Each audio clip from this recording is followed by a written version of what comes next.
I remember when I was a lot younger, I used to go round to my grandmother's house and stay, sometimes for 1 or 2 days, sometimes for a week. It was a very, very old house, very sort of old building, and on the inside they had dark sort of mahogany wooden furniture, tables and shelves.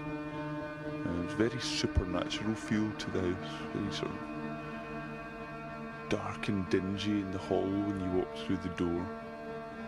The sort of things were flickering shadows, you'd see flickering shadows. During the day, in broad sunlight, not a lot of sunlight came into the front part of the house, so it was very sort of shadowy. And I used to sit in my grandmother's room, and she still tells me to this day how when I was a lot younger, I used to just sit in this chair and just stare at the corner of this room, smiling. And she was convinced that there was something else in that room that I was looking at. So as I say, the whole house was very enchanted. The downstairs I was more comfortable with than the upstairs.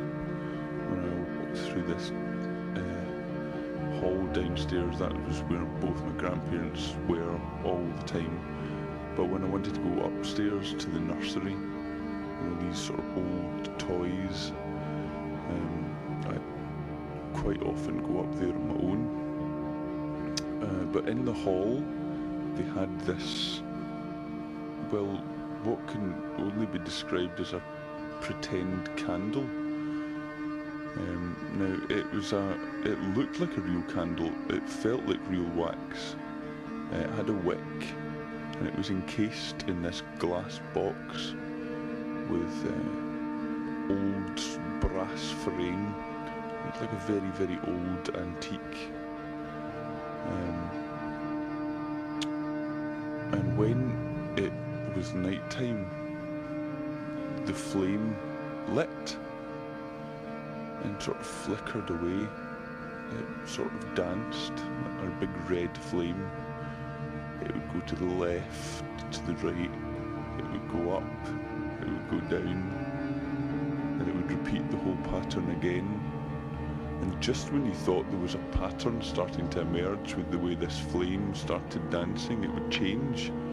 It was as if it knew that you were watching it, and it would just try and catch you out. Well, I thought this was very, very scary.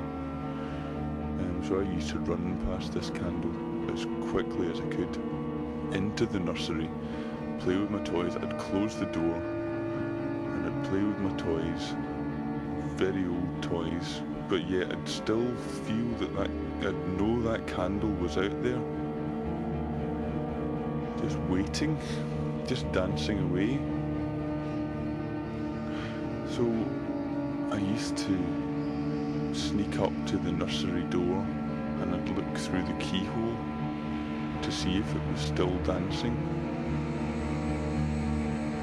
And I looked through the keyhole, and there it was, right up against the front of the door.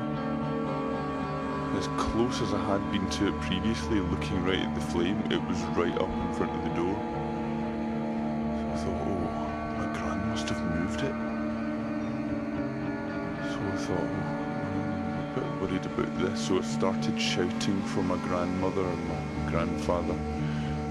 They were both out in the garden, outside, through about 2 or 3 doors, in this big old enchanted garden with really high hedges. They couldn't really hear, so they couldn't hear me. So I was getting rather panicky by this point, and I really wanted to leave because the toys weren't quite as good as they once had been, with that added dimension of fear. So I put my toys away and I thought, you know, I'm going to have to open this door to get past this candle. So I went up to the door and just I looked round to have one last glance at the nursery to check that everything was all put away nicely and all the toys were all hid away so that I could get out this door. I wouldn't have to worry about closing it. I could just run down the stairs back to safety. And I looked round at this nursery to check all the toys were away. And there at the windowsill right in front of me was this candle actually in the nursery. Oh, so I opened the door and I ran out. And I couldn't run downstairs because the lights downstairs weren't on and I couldn't see to run down the stairs in case I fell down them. And this candle was just burning and flickering away. It was like it had a mind of its own, following me about the whole upstairs.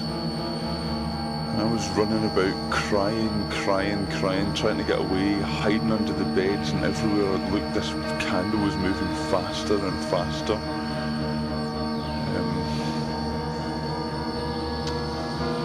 Well, eventually I had to open the window and try and climb out of that. All I can remember is, I don't remember ever getting away from it. All I can remember is this silent burning sound, flickering, this glass case and my grand's old house. And I still can't go upstairs. I'm really scared of that candle.